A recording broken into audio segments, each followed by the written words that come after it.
ચલો વિદ્યાર્થી મિત્રો, ચેપ્ટર નંબર 6 સપુષ્પી વનસ્પતિઓની અંતસ્થ રચના, જેમાં આજનો ટોપિક છે દ્વિદળી પ્રકાંડની આંતરિક રચના સમજાવો. દ્વિદળી પ્રકાંડમાં મિત્રો આપણે જાણીએ છીએ કે સૂર્યમુખી જેવી વનસ્પતિનો સમાવેશ થાય છે, એટલે આપણે સૂર્યમુખી પ્રકાંડની આંતરિક રચનાનો અભ્યાસ કરવાનો છે. તો સર્વપ્રથમ તો આપણે સૂર્યમુખી વનસ્પતિનું કુમળું પ્રકાંડ લઈશું.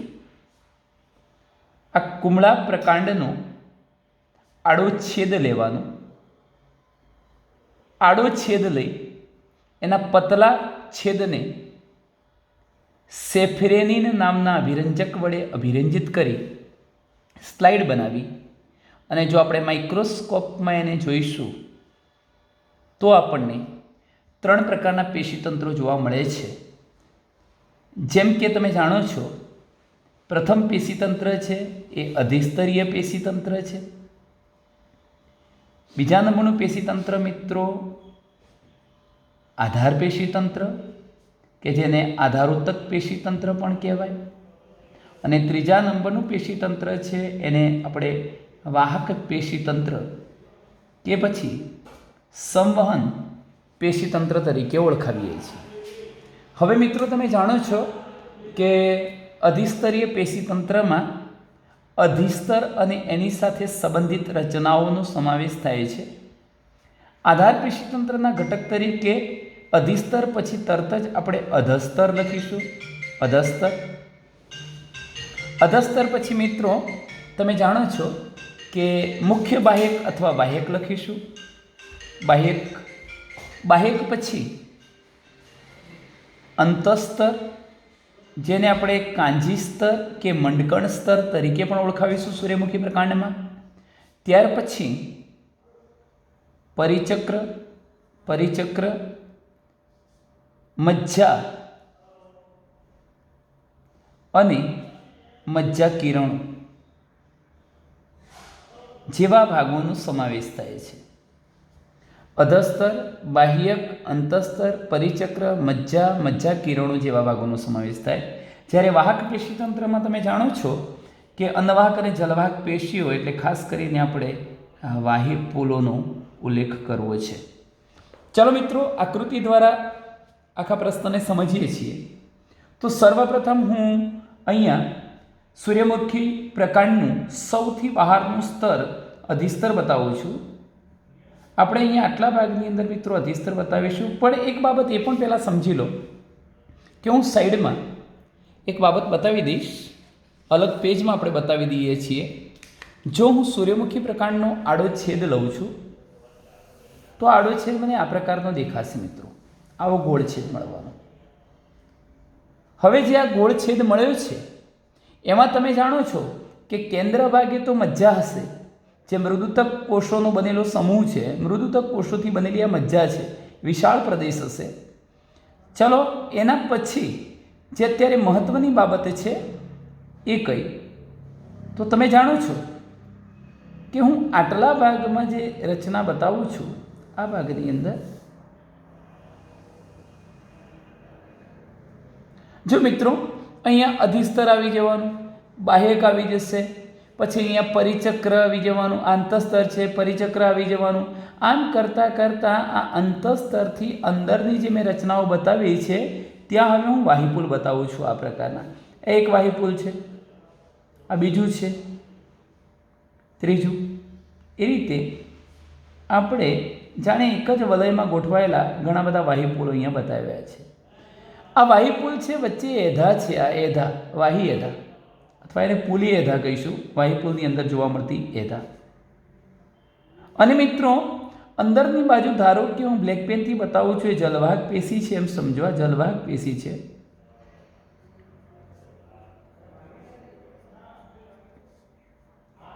અને બહારની બાજુ હું રેડ પેનથી બતાવી દઉં છું, તમારે એમ સમજી લેવાનું આ અન્નવાહક પેશી છે. તો અહીંયા જલવાહક અને અન્નવાહકની વચ્ચે એધા છે અને તેથી આ વાહિપુલ વર્ધમાન પ્રકારના વાહિપુલ કહેવાય.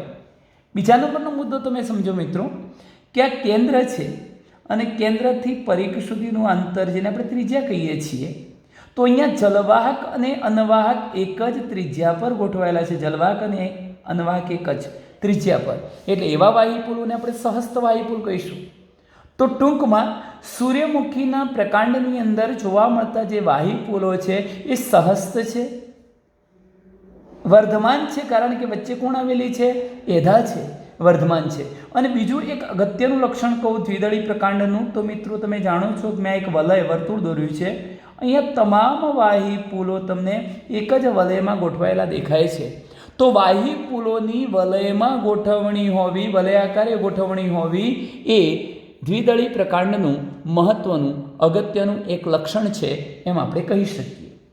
હવે મેં આકૃતિ એટલા માટે દોરી છે મિત્રો કે હું અહીંયા આ મજ્જાના જે મૃદુતક કોષો છે એ આ વાયુપુલોની વચ્ચે જ્યાં જગ્યા છે ત્યાં અરી રીતે લંબાયેલા છે. ધારો કે હું આ રીતે બતાવું છું, અમે મજ્જાના જ કોષો, મૃદુતકીય કોષો વાયુપુલોની વચ્ચે અરીય લંબાયેલા બતાવ્યા છે આ રીતે. અને એવા અરીય રીતે લંબાયેલા આ જે મૃદુતક કોષો છે એને આપણે મજ્જા કિરણો કહીશું. શું કહીશું? એ પણ આધાર પેશીતંત્રનો ઘટક બને છે. હવે મારે આકૃતિમાં બતાવવું છે, હું દરેક જગ્યાએ આમ બતાવી શકું, પણ આપણે બુકની અંદર જે આકૃતિ આપી છે અને આપણે જે આકૃતિ દોરવાના છે કેટલી દોરશું? તો મિત્રો એક જ વાયુપુલ આપણે મોટું બતાવીશું. આટલી આખી સમગ્ર આકૃતિ દોરવાનો મારો આશય એક જ છે કે જો હું એક જ વાયુપુલ બતાવું તો તમને એક પ્રશ્ન થશે કે દ્વિદળી પ્રકાંડમાં બધા જ વાયુપુલ વલયાકારે તો ગોઠવાયેલા છે નહીં, તો એ વલયાકારે ગોઠવાયેલા કેવી રીતે બતાવવા? તો એ બતાવવા માટે મેં આખી આકૃતિ દોરી છે. હકીકતમાં આપણે આટલા જ પોર્શનને દોરવાનો પ્રયત્ન કરવાના છીએ, આટલો જ પોર્શન દોરીશું. ચાલો મિત્રો, તો હું એ પ્રકારે હવે અહીંયા આકૃતિ દોરું છું, બરોબર ધ્યાનથી સમજતા રહેજો. અહીંથી શરૂઆત કરીશ કે સૌથી બહારની બાજુએ, હું સૌથી બહારની બાજુએ અધિસ્તર બતાવું છું. પ્રકાંડનું અધિસ્તર છે. અહીંથી તમે બરોબર ધ્યાન રાખજો કે આ અધિસ્તરની રચના કરતા અધિસ્તરીય કોષો છે જે મૃદુતક પેશીના બનેલા છે, મૃદુતક કોષો છે. આ મૃદુતકીય કોષો છે.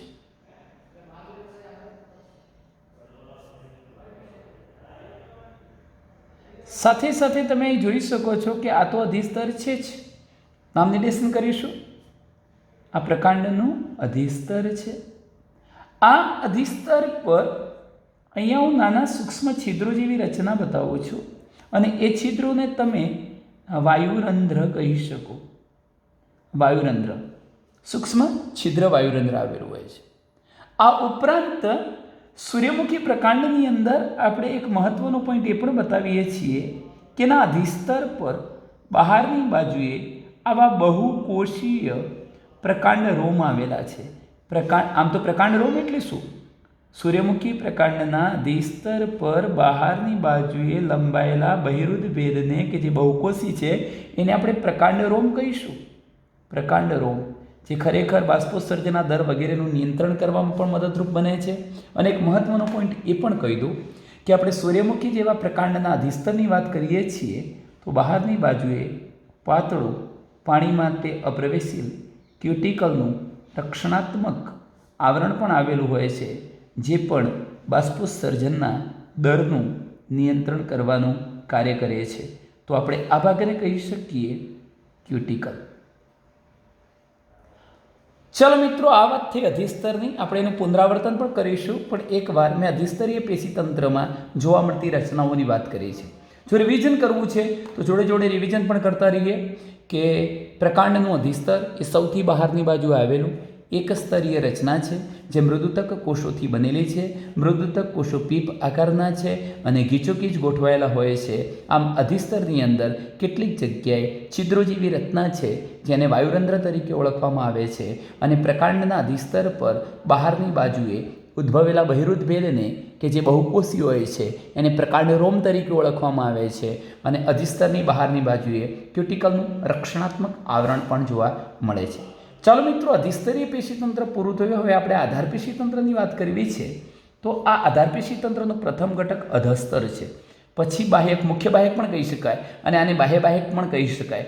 આ ઉપરાંત અંતસ્તર, પરિચક્ર, મજ્જા કિરણોની વાત કરવી છે. હું સર્વપ્રથમ અધસ્તર બતાવું છું.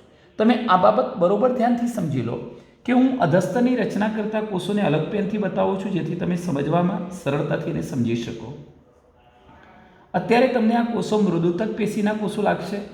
હકીકતમાં મિત્રો સૂર્યમુખીના કુમળા પ્રકાંડની વાત કરી રહ્યો છું, અથવા એનું પુખ્ત પ્રકાંડ લો તો પણ સૂર્યમુખી પ્રકાંડનું જે અધિસ્તરની નીચે ગોઠવાયેલું અધસ્તર છે એ અધસ્તર મૃદુતક કોષોથી બનેલું હોતું નથી, પરંતુ ત્યાં સ્થૂલકોણક પેશી આવેલી છે.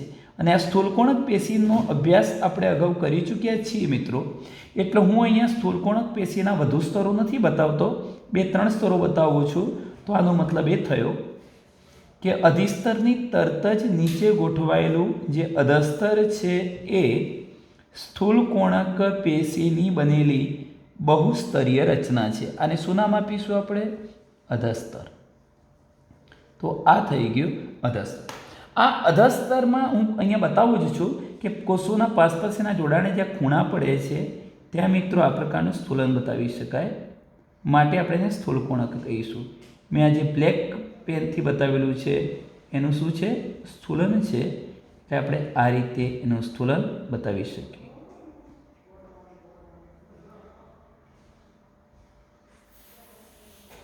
ચલો મિત્રો, અહીં જરા ધ્યાન રાખો.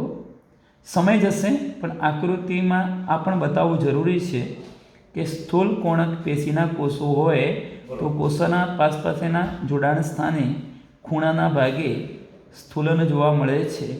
ખાસ કરીને પેક્ટિન દ્રવ્યનું બનેલું સ્થૂલન અગાઉ પણ આપણે એનો અભ્યાસ કરી ચૂક્યા છીએ. તો આ રીતે આપણે સ્થૂલન બતાવી શકીએ. એકવાર ફરીથી એનું વર્ણન લઈ લઈશું. અધસ્તર શું છે? તો અધસ્તર એ અધિસ્તરની તરત જ નીચે આવેલું સ્થૂલકોણક પેશીના કોષોથી બનેલું અને બહુસ્તરીય રચનાવાળું છે. કોષો વચ્ચે આંતરકોષીય અવકાશ હોતો નથી, કારણ કે કોષોના જોડાણ સ્થાને પેક્ટિન દ્રવ્યનું બનેલું સ્થૂલન હોવાથી આપણે આ પેશીને સ્થૂલકોણક પેશી કહીશું. હવે તમને આનું કાર્ય પણ એ વખતે મેં કહ્યું હતું કે આ સ્થૂલકોણક પેશી આમ તો વનસ્પતિના જે તે ભાગોને નમ્યતા બક્ષે છે અને યાંત્રિક મજબૂતાઈ આપે છે. નમ્યતાનો મતલબ શું થાય મિત્રો? કે જ્યારે આપણે કોઈ કુમળી વનસ્પતિના પ્રકાંડની ટોચને પકડીએ અને એને વાળી અને સહેજ જમીન તરફ નમાવીએ અને પછી છોડી દઈએ છીએ, છતાં પણ એ ભાગ તૂટી જતો નથી. એ પોતાની મૂળ સ્થિતિસ્થાપકતા જાળવી રાખે છે. પાછું હતું એમ હવામાં ટટ્ટાર એ પ્રકારનો ભાગ તમને ઊભો દેખાશે. આનો મતલબ એ થયો કે આવી જે આંતરિક મજબૂતાઈ આપી, નુકસાનથી બચાવ્યું અને એની જે મૂળ સ્થિતિ હતી એ જાળવી રાખી. આ કામ કોણે કર્યું છે? આ સ્થૂલકોણક પેશીએ. તો મિત્રો, આ સ્થૂલકોણક પેશીની બનેલી બહુસ્તરીય જે રચના છે સૂર્યમુખી પ્રકાંડમાં જોવા મળે છે. આ સ્તરને આપણે શું નામ આપીશું? અધસ્તર. તો ચાલો મિત્રો, મેં અહીંયા અધસ્તર બતાવી દીધું છે. ઓકે, હવે પછીની આપણે જે રચના બતાવીએ છીએ, અધસ્તર પછી આપણે શું બતાવવું છે? તો અધસ્તર પછી બાહ્યક બતાવવું છે. અને તમે જાણો છો કે બાહ્યક એ મૃદુતક કોષોની બનેલી રચના છે. પણ મિત્રો, હું મૃદુતક કોષોનું બનેલું બાહ્યક બતાવું એ પહેલાં કોઈક આવી એક રચના બતાવું છું. જાણે કે બે આંખો દોરી હોય, તમને એવી રચના દેખાશે. મેં અહીંયા જે રચના બતાવી છે એ રાળ વાહિની છે. જોકે બુકમાં નહીં દોરેલી હોય, પણ આને આપણે રાળ વાહિની કહીશું. રાળ નામના તીવ્ર સુગંધીદાર પદાર્થનો એ સ્ત્રાવ કરે છે. રાળનો સ્ત્રાવ કરતી આ રાળ વાહિની છે. જોકે એ પણ તમને કહી દઉં મિત્રો, એ પણ મૃદુતક કોષોનું જ રૂપાંતરણ છે, પણ આપણે એને રાળ વાહિની તરીકે ઓળખાવીશું. આ છે રાળ વાહિની. હવે જુઓ, જ્યાં રાળ આવેલી છે ત્યાં કયા કોષો દોરવા છે? આપણે મૃદુતક કોષો.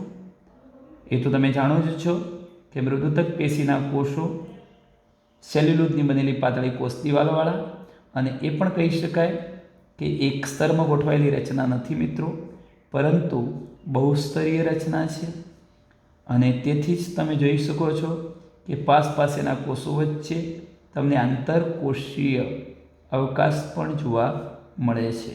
તો ટૂંકમાં પ્રથમ આપણે આટલું વર્ણન લઈશું બાહ્યકનું. ફરી એકવાર હું બોલીશ કે મુખ્ય બાહ્યક અથવા બાહ્યક એટલે શું? તો આપણે એવું કહીશું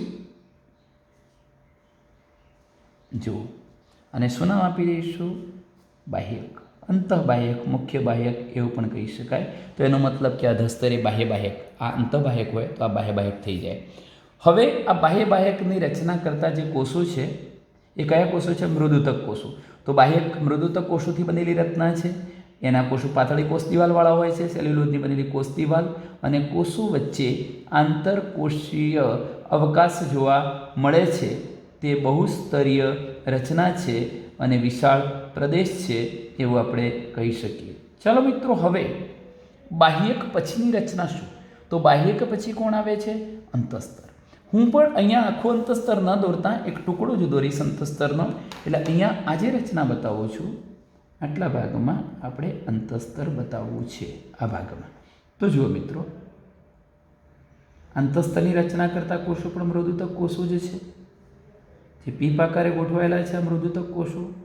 પરંતુ અન્ય વનસ્પતિઓના અંતસ્તરની સાપેક્ષે સૂર્યમુખી પ્રકાંડનું જે અંતસ્તર છે એ અંતસ્તરને આપણે કાંજી સ્તર અથવા એને મંડકણ સ્તર તરીકે પણ ઓળખાવી શકીએ. કોને? અંતસ્તરને. શા માટે? કારણ કે એમાં સ્ટાર્ચ કણોનો, સ્ટાર્ચ માટે બીજો શબ્દ છે મંડ, તો મંડ કણોનો કે સ્ટાર્ચનો સંગ્રહ કરતું હોવાથી આ અંતસ્તરને આપણે મંડકણ સ્તર કે કાંજી સ્તર તરીકે ઓળખાવીએ છીએ. ચાલો મિત્રો, ત્યાર પછીની વાત છે અંતસ્તર પછી કોણ આવે? પરિચક્ર. પણ મિત્રો, અહીંયા હું પરિચક્ર જે દોરીશ એમાં એક શબ્દ લખેલો હશે આપણી બુકની અંદર કે આ અંતસ્તર છે. અંતસ્તર અને પછી લખેલું હશે વાહિપુલનો એક ઘટક અન્વાહક પેશી. તો અંતસ્તર અને અન્વાહક પેશીની વચ્ચે દ્રઢોતક કોષોની બનેલી બહુસ્તરીય રચનાને આપણે શું કહેવાના છીએ? પરિચક્ર.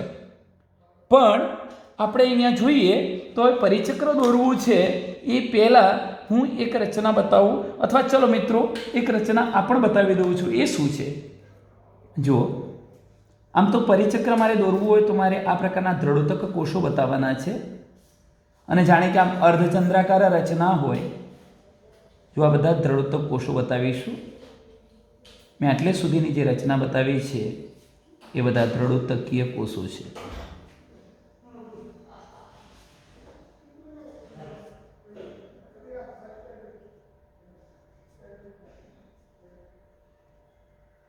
આ પ્રકારના મેં જે કોષો બતાવ્યા છે એ કયા કોષો છે? દ્રઢોતક પેશીના કોષો. આટલે સુધીની જ આપણે રચના બતાવીશું મિત્રો, જેથી તમે સરળતાથી સમજી શકો અને સમયને બચાવી શકો. હવે જો દ્રઢોતક કોષો હોય તો આપણે એની આ દિવાલ જે છે એ લિગ્નિનના સ્તુલનવાળી જાડી દિવાલ બતાવવી પડે. એટલે હું આ પ્રકારે ડબલ લાઇનિંગ બતાવી દઈશ. એનો મતલબ એ થશે કે આપણે કયા કોષો દોર્યા છે? દ્રઢોતક કોષો.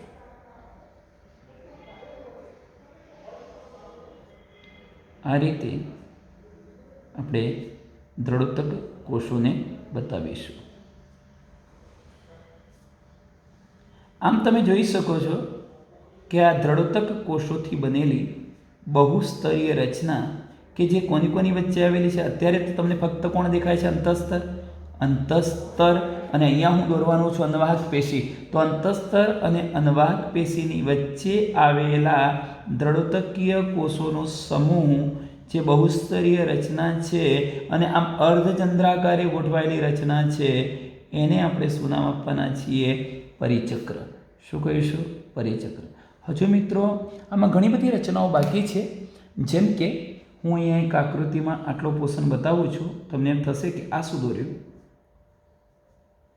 આ શું દોર્યું? મેં આ પ્રકારની રચના અહીંયા બતાવી છે. હું અહીં પણ આવી જ રચના બતાવું છું. તમે યાદ કરો મિત્રો, અગાઉ મેં જે આકૃતિ દોરી વલયાકાર બતાવી હતી, આકૃતિ છે આપણી જોડે આ પ્રકારની આકૃતિ. એમાં મજ્જામાંથી લંબાયેલ વાહિપુલની વચ્ચે ભાગમાં આવેલા મજ્જા કિરણો મેં બતાવ્યા હતા. તો હું અહીંયા આ મજ્જા કિરણનો જ ભાગ બતાવું છું, એમ તમે સમજી શકો. પણ જો કે મિત્રો કેટલાક વૈજ્ઞાનિકો એવું માને છે કે સૂર્યમુખી પ્રકાંડનું જે આ પરિચક્ર છે એ ફક્ત દ્રઢોતક કોષોનું બનેલું ન હોતા એકાંતરે ગોઠવાયેલ મૃદુતક કોષો, દ્રઢોતક કોષો, મૃદુતક કોષો, દ્રઢોતક કોષ, મૃદુતક કોષ, દ્રઢોતક કોષ એ રીતે ગોઠવાયેલું હોય છે એવું એ લોકો માને છે. પણ અહીંયા ખરેખર વાસ્તવિકતામાં વિચારીએ તો આ જે પરિચક્ર છે એ માત્ર દ્રઢોતકીય કોષોનું બનેલું છે. અહીં દ્રઢોતકીય કોષો તૂટક દ્રઢોતકીય કોષોની બનેલી બહુસ્તરીય રચનાવાળું હશે. ખરેખર આ જે કોષો દેખાય છે મજ્જા કિરણના કોષો છે, મજ્જામાંથી લંબાયેલા જ કોષો છે. ચાલો મિત્રો, હવે પછીની જે રચના છે એને હું બતાવીશ. તો મારે વાહિપુલ બતાવવું છે. વાહિપુલ માટે આપણે આટલા પોર્શનની અંદર એક આકૃતિ દોરવા પ્રયત્ન કરીશું. જેમ કે મિત્રો, હું અહીંથી શરૂ કરીને લગભગ આટલા ભાગમાં વાહિપુલ દોરી શકું. આટલા ભાગમાં આપણે વાહિપુલ બતાવવું છે. એનો મતલબ તો એ થાય કે હવે વાહિપુલ આવી જાય. જો અહીંયા આ વાહિપુલ દોરતો હો તો પછી આ ભાગમાં શું આવી ગયું? મજ્જા. એટલે કેન્દ્ર ભાગ, અહીં કેન્દ્ર ભાગ છે એમ સમજી લો. આ કેન્દ્ર, બાકીની આખી ફરતે રચના આવી રચના જશે બધી. તો અહીં કેન્દ્ર ભાગે કોણ હોય છે? મજ્જા. તો મજ્જા પણ અહીંયા બતાવી શકું. પહેલાં મજ્જા બતાવી દઈએ. આ બધા મજ્જાના કોષો છે મિત્રો. દિલીપભાઈ, આ મજ્જાના કોષો છે. તો મજ્જાના જે કોષો છે એમાં આપણે આ પ્રકારની રચના બતાવી શકીએ. મૃદુતકીય કોષો, વિશાળ પ્રદેશ છે.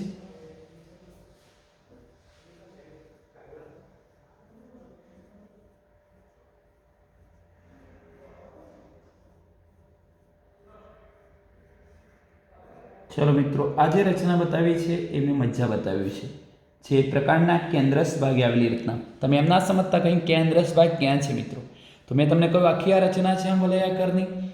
અહીંયા વાહિપુલ વલયાકારે ગોઠવાયેલા હશે બધા. તો આ કેન્દ્ર ભાગે આવેલી રચના મજ્જા છે. હવે તમે જોઈ શકો છો, હું પહેલાં તો આ રચના બતાવી દઉં કે જો આખો અહીંયા વાહિપુલ દોરતો હો, એક વાહિપુલ, જેમ કે આ રહ્યું મિત્રો, આ એક વાહિપુલ, આ એક વાહિપુલ, બીજું વાહિપુલ. તો બે વાહિપુલોની વચ્ચે મજ્જામાંથી લંબાયેલા મૃદુતકીય કોષોને આપણે શું કહ્યું? તો અરી રીતે લંબાયેલા કોષોને મજ્જાંશુ. તો હું આ બતાવી શકું. એવું કહી શકાય બે પાસેના વાહિપુલો વચ્ચે અરીય રીતે લંબાયેલા મૃદુતક કોષોને મજ્જાંશુ અથવા મજ્જા કિરણો તરીકે ઓળખવામાં આવે છે. તો આ શું બતાવી દીધું આપણે? મજ્જા કિરણો અથવા મજ્જાંશુ. જે ખરેખર ભાગ કોનો છે? મજ્જાનો ભાગ છે. કેવા કોષોથી બને છે? મૃદુતક કોષોનો બનેલો વિસ્તાર છે. કોની વચ્ચે લંબાયેલો છે? વાહિપુલોની વચ્ચે. એક વાહિપુલ, બીજું ત્રીજું વાહિપુલોની વચ્ચે. આને આપણે મજ્જા કિરણો કહીશું. હવે તમને ખબર પડી ચૂકી હશે આ ભાગ પણ કોનો ભાગ છે? મજ્જા કિરણનો જ ભાગ છે મિત્રો. ચાલો, મજ્જા કિરણ પછી હવે જે રચના બતાવો છો. ચાલો, આટલે સુધીની વાત પૂરી થઈ ગઈ. અધસ્તર પૂરું થઈ ગયું, બાહ્યક પૂરું થયું છે, અંતસ્તરની વાત કરી, પરિચક્રની વાત કરી, મજ્જાની વાત કરી અને મજ્જા કિરણો. હવે મારે વાહક પેશીતંત્રના ઘટક તરીકે વાહિપુલ બતાવવું છે. હું વાહિપુલ બતાવું એ પહેલાં એક અગત્યની રચના બતાવી દઉં છું. અહીંયા જરા ધ્યાનથી સમજજો કે આ જે ભાગમાં હું આ પ્રકારની લીટી બતાવું છું, તમે સમજી શકો છો કે મેં આ શું રચના બતાવી છે? તો વાહિપુલની વચ્ચે આવેલી એધા બતાવી છે. હું આટલો જે ભાગ બતાવું છું એ એધા છે. અને એધાની અંદર જે કોષો આવેલા છે, બધા કોષો એ વારંવાર કોષ વિભાજનની ક્રિયા દ્વારા પોતાની સંખ્યામાં વધારો કરી શકે તેવા હોય છે. એધા વર્ધમાન કોષોથી બનેલી હોય, જેના કોષો સતત કોષ વિભાજન પામવાની ક્ષમતાવાળા. તો આને શું કહીશ? એધા. અને હવે એધાની બહારની બાજુએ હું અહીંયા એક પેશી દોરી રહ્યો છું. બ્લેક પેનથી બતાવીશ મિત્રો સરળતાથી, અથવા ચલો એને રેડ પેનથી બતાવી દઈએ અલગ પડવા માટે. તમે સમજી શકશો કે મેં આ પ્રકારની પેશી બતાવી છે.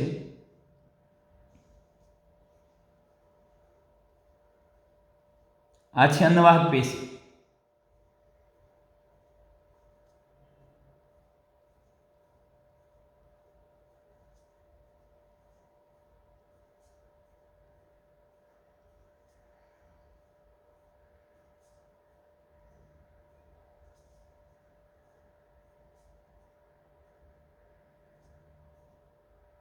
ચલો મિત્રો, મેં આ બતાવી દીધી અન્નવાહક પેશી.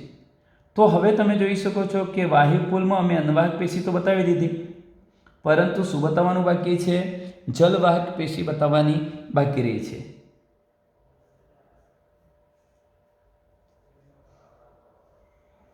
ચલો, અન્નવાહક પેશીના કોષો બતાવી દીધા. હવે હું જલવાહક કેવી રીતે બતાવું છું એ જુઓ. અલગ પેનથી બતાવીશું. જલવાહક પેશી, જલવાહક પેશી. નાના એકમો ક્યાં તરફ છે? મજ્જા તરફ એટલે કેન્દ્ર તરફ. અને મોટા એકમો ક્રમશઃ ક્યાં તરફ છે? પરિઘ તરફ, બહાર તરફ. તો વિકાસક્રમ જલવાહક પેશીનો કેવો કહેવાય? અંતરારંભ. અંતરારંભ પ્રકારની જલવાહક પેશી જોવા મળે છે. આ પ્રકારે આપણે બતાવી શકીએ. અંતરારંભ પ્રકારની જલવાહક પેશી. આ કઈ પેશી થઈ ગઈ? જલવાહક પેશીના મોટા ઘટકો આદિદાරු, અનુદાරු, અને આ જે નાના ક્રમશઃ એની સાપેક્ષમાં જે નાના ઘટકો છે એને આપણે શું નામ આપીશું? આદિદાරු. ચલો મિત્રો, તો આટલે સુધીની ચર્ચા આપણે કરી. આ જલવાહક પેશી છે. આ કઈ થઈ? અનવાહક. હવે જુઓ, અનવાહક અને જલવાહક એક જ ત્રિજ્યા પર આવેલ છે. સહસ્ત વાહિપુલ. વચ્ચે કોણ છે? એદા, વર્ધમાન, અને બધા જ વાહિપુલ ક્યાં એક, બીજું, ત્રીજું એક જ વલયમાં ગોઠવાયેલા છે. આ પ્રકારની રચના આપણે બતાવી શકીએ. હા મિત્રો, હજુ પણ તમે સંયોગી પેશી બતાવી હોય તો બતાવી શકો, પરંતુ આકૃતિમાં બાકીના ભાગો ઢંકાઈ ન જાય તે હેતુથી આપણે એને બતાવતા નથી. એકવાર હવે આપણે એનું રિવિઝન કરી લઈએ છીએ. બરોબર ધ્યાનથી સમજજો. સૂર્યમુખી પ્રકાંડની આંતરિક રચનાને સમજાવો. સૂર્યમુખી પ્રકાંડની આંતરિક રચના સમજવી છે તો એમાં લાક્ષણિક દ્વિદળી વનસ્પતિનું તરુણ પ્રકાંડનો અનુપ્રસ્થ છેદ બતાવ્યો છે કે જેમાં અધિસ્તર, સર્વપ્રથમ અધિસ્તર આવશે. પ્રકાંડનું સૌથી બહારનું રક્ષણાત્મક સ્તર છે. તે ક્યુટિકલના પાતળા આવરણથી રક્ષિત છે અને પ્રકાંડ રોમ પણ ધરાવે છે. તેમાં શું ધરાવે છે? વાયુરંધ્ર ધરાવે છે. હવે મિત્રો, આ અધિસ્તર અને અહીંયા કોણ છે? પરિચક્ર. અધિસ્તર અને પરિચક્રની વચ્ચે આવેલા ભાગને આપણે શું નામ આપવાના છીએ? તો મિત્રો, અધિસ્તર અને પરિચક્ર વચ્ચે વધારે સ્તરમાં ગોઠવાયેલ કોણ આવેલું છે? બાહ્યક.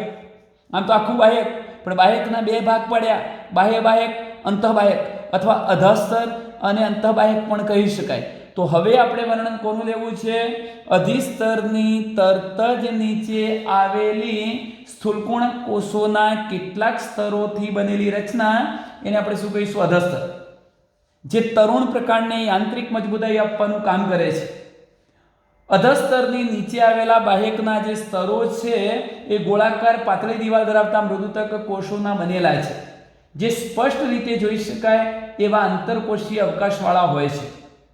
બાહ્યકનું સૌથી અંદરનું સ્તર અંતસ્તર તરીકે ઓળખાય છે અને જે સ્ટાર્ચ કણનો સંગ્રહ કરતું હોવાથી આપણે એને કાંજી સ્તર કે મંડકણ સ્તર તરીકે પણ ઓળખાવીએ છીએ. ત્યાર પછી મિત્રો, મારે પરિચક્રની વાત કરવી છે. પરિચક્ર એ અંતસ્તરની અંદરની બાજુએ અને અનવાહકની બહારની બાજુએ ગોઠવાયેલી હોય છે. તે દ્રઢતક પેશીની બનેલી બહુસ્તરીય રચના છે અને અર્ધચંદ્રાકાર સમૂહ સ્વરૂપે આવેલું હોય છે. વાહિપુલોની વચ્ચે એક વાહિપુલ તો અહીંયા બીજું હશે, ત્રીજું હશે. તો વાહિપુલોની વચ્ચે અરીય રીતે લંબાયેલા મૃદુતક કોષોને મજ્જાંશુ કાં તો મજ્જા કિરણો તરીકે આપણે ઓળખાવીએ છીએ. વાહિપુલો મોટી સંખ્યામાં આવેલા છે, જેમ કે 1, 2, 3, 4, 5, 6 મેં એક જ બતાવ્યું છે ખાલી. તો વાહિપુલો મોટી સંખ્યામાં ગોઠવાયેલા વલયમાં ગોઠવાયેલા હોય છે.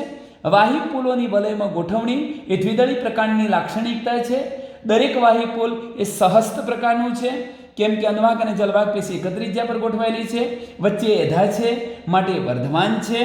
જલવાહક પેશીની રચનામાં સૌથી અંદરની બાજુ એટલે મજ્જા તરફ આદિદારુ હોવાથી અને અનુદારુ બહાર તરફ હોવાથી અંતરારંભ પ્રકારની જલવાહક પેશી છે, અથવા અંતરારંભી આદિદારુયુક્ત. એટલે આદિદારુ ક્યાં છે? અંદરની તરફ. પ્રકારના કેન્દ્રસ્થ ભાગમાં વધુ આંતરકોષીય અવકાશયુક્ત ગોળાકાર મૃદુતક કોષોનો સમૂહ આવેલો છે વિપુલ પ્રમાણમાં મોટા પ્રદેશમાં. એને આપણે મજ્જા તરીકે ઓળખાવીએ છીએ. તો મિત્રો, દ્વિદળી પ્રકારની આ આંતરિક રચનાની વાત અહીંયા પૂરી થઈ. આ પ્રશ્ન ખૂબ અગત્યનો છે, એને સમજી લેવો. અસ્તુ.